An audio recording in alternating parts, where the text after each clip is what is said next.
Bien, ben moi, je vais vous parler de mon expérience en tant que militante syndicale de la CGT et comment l'Union locale CGT Marseille Sud a pu permettre, grâce à ses pratiques et ses structures, l'organisation et l'appui des luttes des personnels des EHPAD.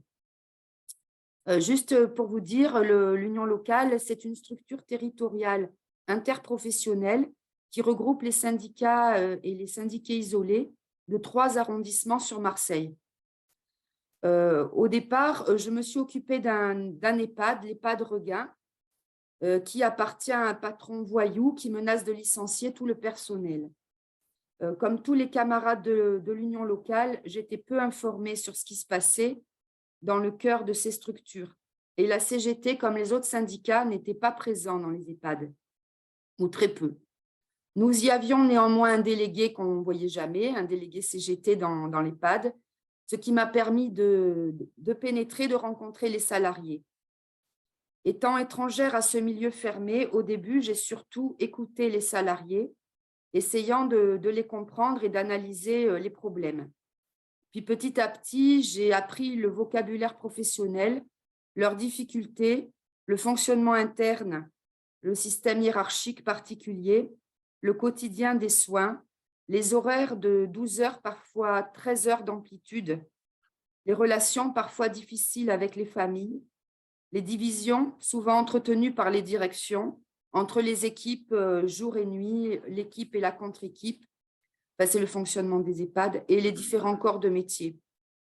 De réunion en réunion avec les salariés, de tract en assemblée générale, j'ai commencé à maîtriser ces questions et on a pu mieux répondre aux interrogations des salariés. De réelles relations de confiance ont pu s'instaurer. Notre union locale est peu habituée à ce genre de salariés. Ce sont des femmes, essentiellement 99%, peu politisées, plutôt issues de l'immigration et n'ayant pas ou très peu d'expérience de lutte collective ou syndicale.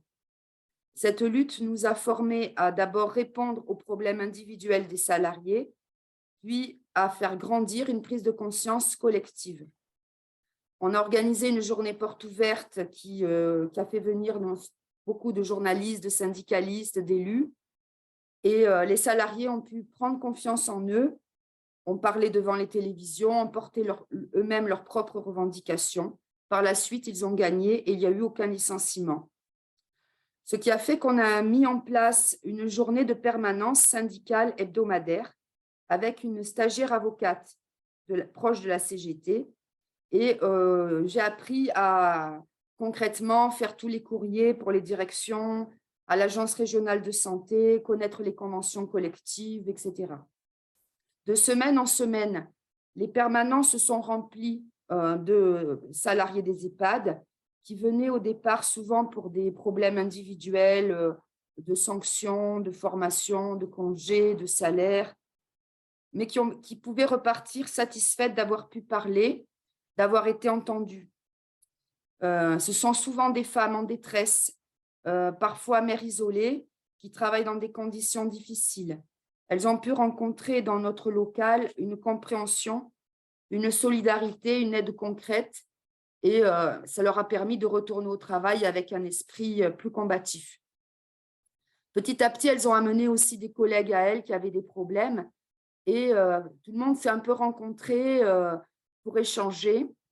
Et elles ont fait aussi la connaissance de salariés syndiqués de secteurs très différents.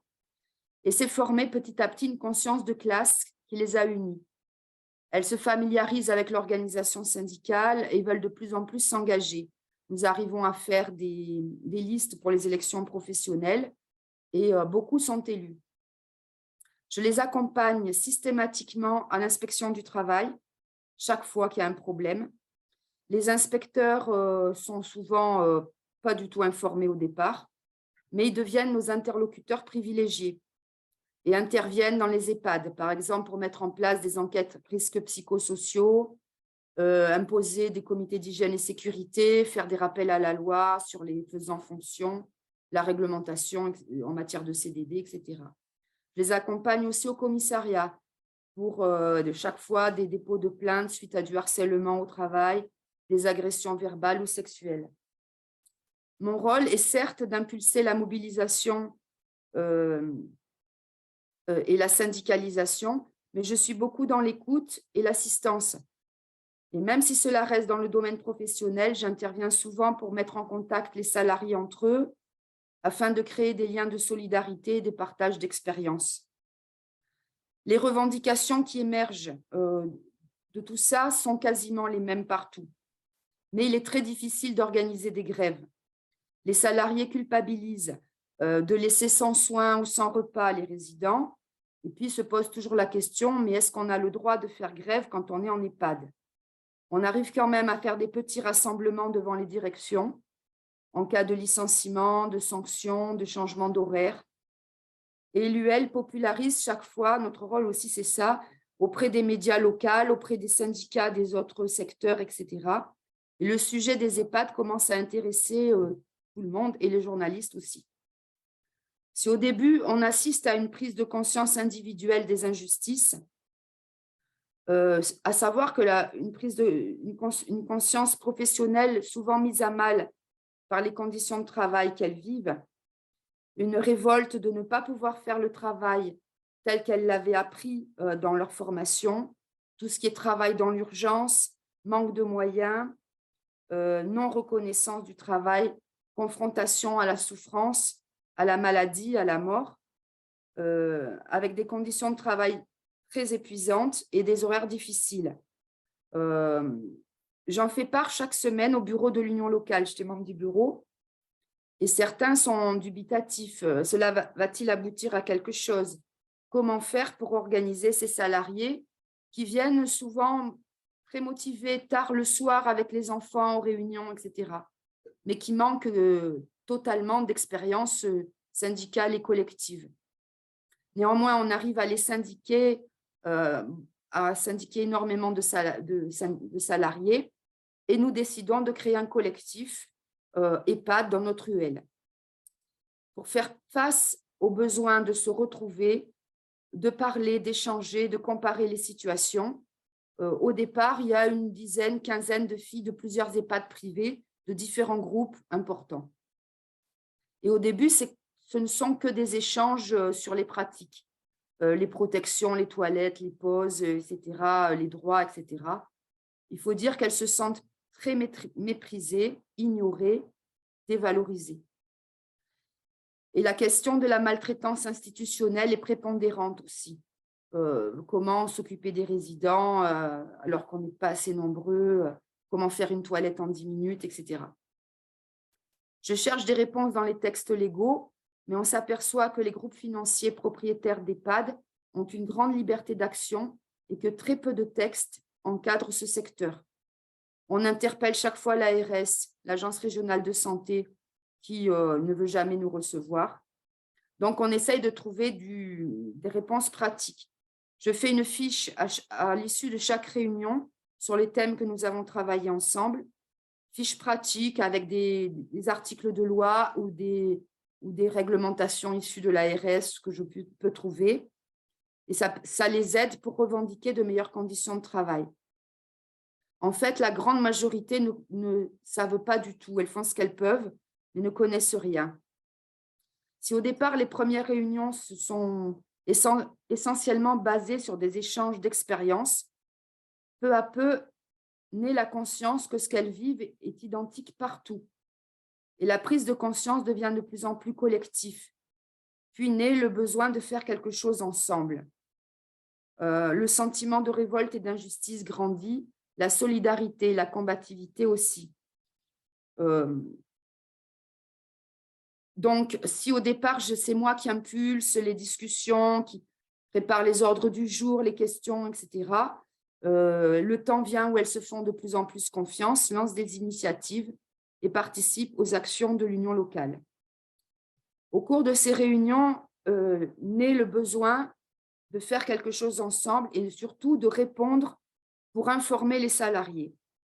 On s'aperçoit que les salariés ne connaissent rien quant à leurs droits et nous décidons de faire ensemble un livret sur les droits des salariés des EHPAD et nous le distribuons partout. Donc, ce livret s'intitule « Nous travaillons en EHPAD, nous avons des droits, faisons-les respecter ». Outre les questions de pratique, de congé, droit au congé, droit aux jours fériés, le droit à la formation, qu'est-ce qu'un bulletin de salaire, nous y expliquons aussi comment sont financés les EHPAD et comment les grands groupes privés font fructifier leurs grilles et surtout comment aussi s'organiser pour ne pas rester isolés. Une conférence de presse annonce la sortie du livret et de nombreuses interviews de salariés du collectif paraissent dans le journal local. On parle de plus en plus des EHPAD et les choses changent. Les médias s'emparent de l'affaire et commencent à l'union locale les premières interviews avec la presse et la radio nationale, les conférences de presse, les passages à la radio, à la télévision, etc. Puis les premières luttes collectives avec des débrayages, des manifestations commencent dans d'autres villes. La répression aussi commence, puisque après un reportage sur France Culture, 4 salariés d'un grand groupe privé seront licenciés et attaqués en justice pour diffamation, alors qu'elles témoignaient de façon anonyme. Je suis moi-même entendue par la police, mais le jour où je suis convoquée à la police, des centaines de militants à l'appel de l'union départementale sont là. Et les médias nationaux et locaux reprennent les informations et les journaux font état de ce qui se passe. Il faut dire que les salariés au départ avaient très peur, parlaient avec un pseudonyme, puis de plus en plus s'affichent et revendiquent leur nom, parlent en leur nom. Et la lutte prendra une ampleur nationale, puisque le 30 janvier 2018, c'est le tsunami des salariés des EHPAD. À Marseille, des centaines de salariés, il y a des grèves partout dans les EHPAD, se retrouvent et je veux dire, ça commence à bouger et ça ne fait que continuer. Voilà. Merci. Tout d'abord, je voudrais vous remercier pour l'invitation, remercier Louise et un grand merci à Virginie qui a accepté notre invitation de venir raconter son expérience extraordinaire aujourd'hui. Et ça va être difficile pour moi d'apporter grand-chose de plus. Je vais quand même essayer d'intervenir par le biais d'une approche de sociologue, mais son intervention était déjà très, très riche. Merci à nouveau, Virginie. Alors, avec Sophie Bérou, nous allons vous proposer cette communication sur le rôle multiple des syndicats, donc dans les mobilisations des travailleuses, on parle surtout au féminin, des EHPAD en France. Petite explication, vous l'aurez désormais compris, EHPAD égale établissement d'hébergement pour personnes âgées dépendantes. C'est comme ça qu'on les appelle dans le contexte français. Et nous allons voir les conditions de l'action collective et ses conséquences. Tout d'abord, quelques mots sur l'enquête. Une enquête longue, menée entre 2017 et 2020, du coup avant la période Covid, ça c'est important à souligner, où nous allons questionner les rapports au travail des salariés, ainsi que les dynamiques de mobilisation des aides-soignantes, qu'on appellera AD à partir de AS, AS, et agents de services hospitaliers, ASH, dans des EHPAD aussi bien publics que privés, à milieu rural et urbain en France. L'objectif étant aussi d'analyser le processus de construction des bases syndicales et de mouvements de grève. La méthodologie, c'est assez simple. On a fait pas mal d'entretiens avec salariés et syndicalistes et quelques observations aussi lors des réunions syndicales. Le profil de nos enquêtés, je reviens sur des choses qui ont été aussi abordées par Virginie. On a, dans le contexte de notre enquête, des travailleuses en CDI qui sont par contre parfois passées par l'intérim dans leur expérience précédente. Elles travaillent à temps plein avec la question de l'équipe de jour et de nuit évoquée par Virginie et avec des fortes contraintes horaires. Souvent, le travail en EHPAD est une étape dans leur trajectoire. On peut avoir à la fois des personnes qui étaient aides à domicile avant et qui, pour sécuriser leur emploi et en espérant en quelque sorte aussi une sortie de leur isolement, décident de travailler en EHPAD. On a aussi des femmes qui répondent à des mobilités, des trajectoires qui répondent à des mobilités familiales, avec des femmes qui suivent leur mari parfois dans les déplacements professionnels, du coup avec des déplacements géographiques, comme on a pu l'observer dans les milieux urbains. Et on a des situations monoparentales, avec des femmes seules avec enfants, donc souvent le seul emploi possible, à raison aussi des horaires, on y reviendra peut-être, est celui de travailler en EHPAD, d'être soignante, d'aide-soignante dans les EHPAD. Des femmes donc des classes populaires, ça c'est une constante, souvent racisées, en ce qui est des métropoles que nous avons étudiées, assignées à un travail de care dans la sphère domestique comme dans la sphère professionnelle. Et ça, c'est un élément essentiel pour comprendre le rapport au travail. Nos questionnements, donc, qu'on a résumés en 4 points ici. Comment les expériences de ce travail de care nourrissent, dans certains contextes, des formes de résistance individuelle au travail, et comment ces résistances peuvent être le support de dynamiques plus collectives, avec la mise en forme de revendications en lien avec les organisations syndicales. On souligne aussi le poids de la construction genrée de ces métiers, qui relève donc du travail de care. Cette construction genrée nous paraît essentielle pour comprendre le rapport au travail de ces femmes de classe populaire et le rapport à l'action collective et à la sphère syndicale. Ensuite, comment les syndicats prennent en compte la situation de ces travailleuses, qui était bien décrite par Virginie tout à l'heure, les multiples formes d'exploitation et de domination qu'elles subissent dans la sphère du travail, mais aussi dans les autres sphères de leur vie sociale, puisque, je le répète, sont souvent, déjà sont des femmes et souvent racisées. 3 points de notre analyse que nous allons aborder aujourd'hui. La question des conditions de travail fortement dégradées. Deuxième point, qui sont dites au travers donc, de cette thématique de la maltraitance institutionnelle. Et troisième point sur lequel reviendra en particulier Sophie, le syndicat comme outil de collectivisation des expériences. Alors là, je vois juste... Ah oui. Pardon. Sur le premier point, des conditions de travail fortement dégradées, on assiste de plus en plus dans ce secteur d'activité à une sorte d'industrialisation du secteur, avec une fragmentation des tâches, des cadences très soutenues, et aussi une amplification des tâches sanitaires au détriment du relationnel et du maintien des capacités.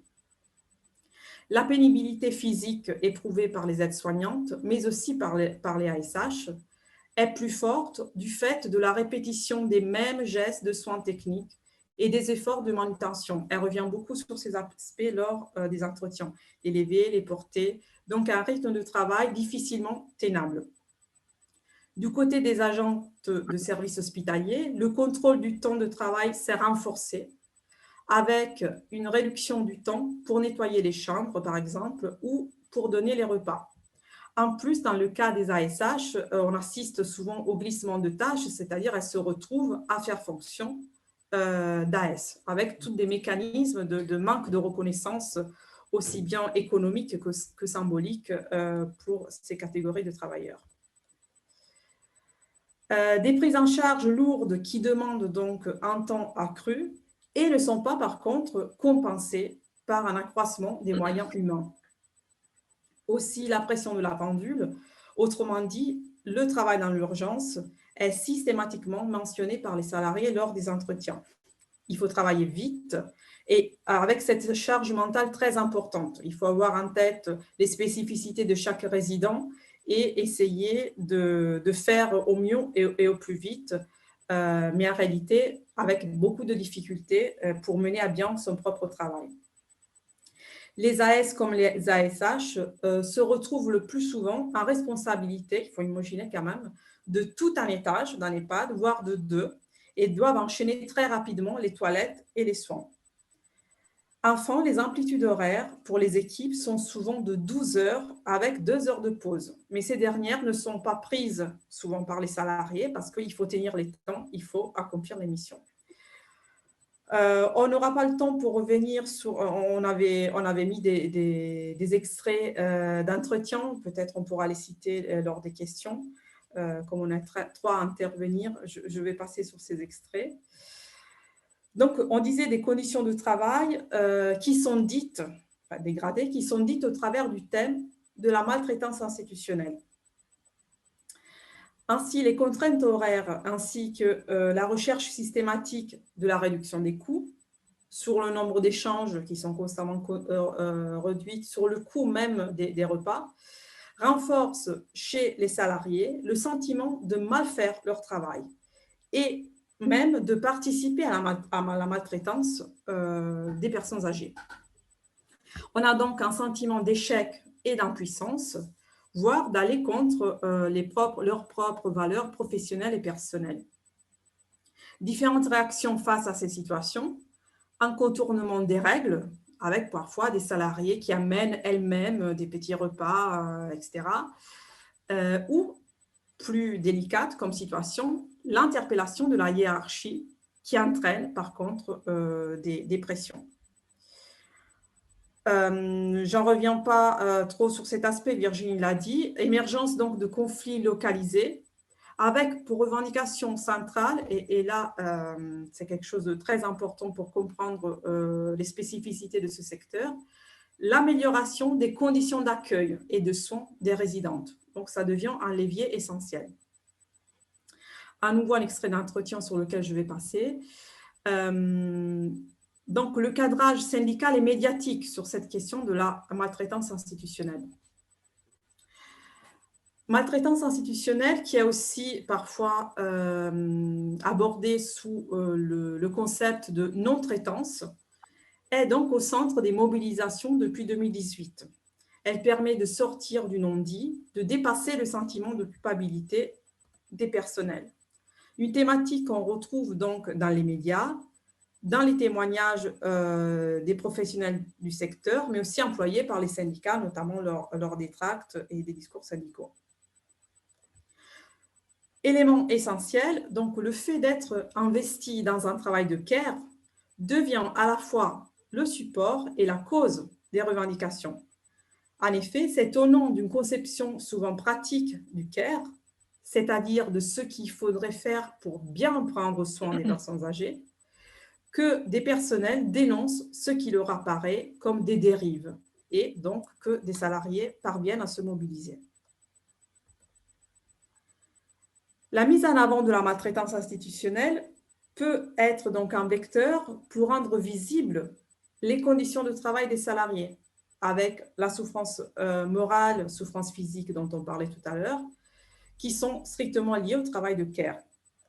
On a donc un double processus de mise en visibilité pour les résidents qui sont maltraités et pour les salariés qui se considèrent mis en situation de maltraité, d'où l'importance de cet adjectif institutionnel. Maltraitance institutionnelle, nous ne sommes pas maltraitantes, nous disent les soignantes, mais on est mis en condition de devenir maltraitante. Toutefois, la cause des bénéficiaires, des personnes âgées, s'impose comme prépondérante. C'est-à-dire, c'est rare que dans les discours médiatisés, en tout cas, ça soit d'emblée les conditions de travail des salariés qui sont mises en avant. On passe le plus souvent par cette question du bien-être des bénéficiaires. Et là, du coup, on avait en tête des similitudes avec le terrain d'études d'Eve Murray-Camfort sur les auxiliaires puéricultrices qui se mobilisent avec le soutien des syndicats. Et justement, dans cette étude, cette chercheur met en avant la difficulté qu'on a lorsqu'on se retrouve à avoir affaire dans un métier de care, en particulier avec des enfants en bas âge, dans le fait de dénoncer, de mettre en avant les conditions de travail plutôt que le bien-être des enfants dans ce contexte. Donc, elle explique bien que c'est par le biais de la mise en avant des conditions d'accueil que ces femmes salariées se mobilisent. Je laisse la parole donc à Sophie. Oui, merci beaucoup. Donc, rapidement, je vais aborder le troisième point sur le syndicat comme espace de collectivisation des expériences, qui va rejoindre beaucoup le témoignage de Virginie. Justement, en essayant de comprendre comment ces travailleuses passent de formes de résistance individuelle, des résistances qui peuvent passer par le fait de contourner les règles, d'apporter des madeleines pour qu'il y ait un goûter, à des formes d'interpellation, parfois la hiérarchie, mais de façon individuelle, à la construction de quelque chose de plus collectif au fur et à mesure de notre étude, et ça ne sera pas surprenant, mais nous avons repéré combien le fait de pouvoir s'appuyer sur un syndicat, sur des militants, de pouvoir trouver des militants, des syndicalistes en appui va s'avérer décisif. Je crois que tu es allé trop vite. Pardon. Oui, pardon. Et donc, c'est au travers du syndicat qu'on va pouvoir voir ce passage de résistance individuelle à des formes plus ouvertes de mobilisation, en tout cas plus collectives, en fait. Alors, les syndicats, ils vont offrir plusieurs ressources. Ils vont déjà permettre à ces travailleuses de se rencontrer, y compris lorsqu'elles travaillent dans le même établissement, en raison des horaires fractionnés, le fait de travailler, de prendre la suite d'une autre équipe, mais des équipes très réduites et avoir très, très peu de temps pour les relais. Ces travailleuses ont peu de temps d'échanger. Donc, elles vont pouvoir parfois se rencontrer à l'extérieur du syndicat, pouvoir se rencontrer hors des heures de travail. Donc, ça va être un espace qui va se constituer et je crois que c'est important de le dire, parce que ça passe ici par des unions locales, en dehors de l'établissement du lieu de travail. Pour ces travailleuses, Virginie l'a rappelé, le syndicat est le plus souvent une réalité très éloignée, qu'elles ne connaissent pas du tout. Certaines ont pu avoir l'expérience syndicale, par exemple avant d'émigrer, mais c'est quand même assez rare. Elles vont découvrir tout un univers en même temps qu'elles découvrent leurs droits et les démarches qui sont possibles, en fait. Mais encore plus que la possibilité de se rencontrer, ce qu'apporte le syndicat, ça va être de créer un entre-soi. Un entre-soi est entendu de façon extrêmement positive. On va pouvoir parler dans un lieu, donc nous avons voulu dire cela, un lieu sécurisé, où on peut parler sans pression, sans peur de la hiérarchie, mais aussi un lieu où la parole de ces travailleuses va être prise au sérieux, va être considérée comme légitime, alors même que leur parole peut être minorée, évidemment, sur le lieu de travail, dans les EHPAD où elles travaillent, mais aussi peut-être dans d'autres espaces comme la sphère domestique, en fait. Ça, c'est extrêmement important. Et le fait que, de fait, ce sont des entre-soi le plus souvent féminins, où on peut parler du travail et du hors-travail, des problèmes de garde d'enfants comme des problèmes qui se jouent sur le non-respect des horaires, des congés, etc., va permettre de créer un espace sécurisant avec tout un processus, Virginie l'a rappelé, de prise de confiance, d'apprentissage de la parole. On parlerait de forme d'empowerment, de prise de confiance dans la capacité à agir. Et c'est dans ce cadre que ces travailleuses vont faire l'apprentissage aussi de l'action collective. C'était rappelé, des démarches déjà pour réclamer des élections, lorsqu'elles constatent qu'elles ont plus que dans leur établissement, il est possible d'avoir des élections professionnelles pour mettre en place, par exemple, un CSE, un comité social et économique, des lettres collectives une lettre pour interpeller l'inspection du travail, voire se lancer dans une action de grève. Alors, le syndicat joue un rôle extrêmement déterminant, va permettre aussi à ces femmes de penser collectivement leurs revendications, de faire l'analyse de ce qui se joue dans les rapports de travail, de ce qui se joue aussi dans le secteur en termes économiques, et de mettre en forme leurs revendications. En même temps, on voudrait juste pointer ça pour la conclusion, le syndicat rencontre un certain nombre, cette démarche syndicale rencontre un certain nombre de limites, d'obstacles. Une première limite très difficile à appréhender, et très difficile à gérer, c'est les conséquences extrêmement lourdes pour ces travailleuses de l'action collective. On est dans un secteur où les employeurs ont recours à des pratiques de répression directe. Mener une action collective, c'est s'exposer à un licenciement alors qu'il va se faire pour entre guillemets, pour faute lourde, une faute inventée par l'employeur. Et pour ces travailleuses, ça va être extrêmement difficile de retrouver un emploi dans le secteur. Elles vont être blacklistées. Et du coup, avec Christina, on voulait insister sur un coût de l'engagement démultiplié pour ces travailleuses racisées des classes populaires. Oser prendre la parole, oser se syndiquer, oser se présenter à des élections, faire une démarche d'action collective, eh bien, c'est s'exposer à ne plus pouvoir travailler dans ce secteur. Et ces démarches, elles sont maintenant portées en France par des structures syndicales, donc, où des militants et militantes font preuve d'un très fort volontarisme pour organiser ces bases, mais qui sont des structures syndicales qui demeurent fragiles face à ces risques collectifs. Ce sont des structures syndicales, si on pense aux unions locales, qui ont très peu de moyens, qui ont très peu de ressources financières, qui ne peuvent pas, par exemple, du tout envisager, je le dis, par rapport à la différence avec le Québec, qui ne peuvent pas du tout envisager de salarier des militantes victimes de répression. Elles n'ont pas les moyens financiers pour le faire. Et du coup, voilà, il y a un soutien, bien sûr, moral qui est apporté, un soutien militant aussi. On va suivre, par exemple, les procédures au prud'homme, mais voilà, par rapport au coût démultiplié de l'engagement, ces structures syndicales demeurent trop faibles, et ça interroge aussi un peu en retour la place donnée à ces luttes au sein du syndicat, les moyens qui sont mis à disposition, les appuis en amont et mais aussi en aval de ces conflits. D'autant plus, juste pour terminer là-dessus, lorsqu'il y a des batailles juridiques qui sont menées, qui peuvent être victorieuses, c'est des batailles juridiques qui s'étendent dans le temps, et du coup, il faut tenir dans la durée, alors même qu'il n'y a plus de possibilité d'être employé dans le secteur, donc avec des salariés qui parfois ont des trajectoires des bifurcations, font des reprises d'études ou vont travailler dans des secteurs proches comme l'hôpital public. Mais voilà, c'est extrêmement difficile à gérer en termes de bifurcation individuelle. Voilà un petit peu ce qu'on voulait vous présenter pour réfléchir aussi aux difficultés éprouvées dans l'action syndicale. Merci beaucoup pour votre attention.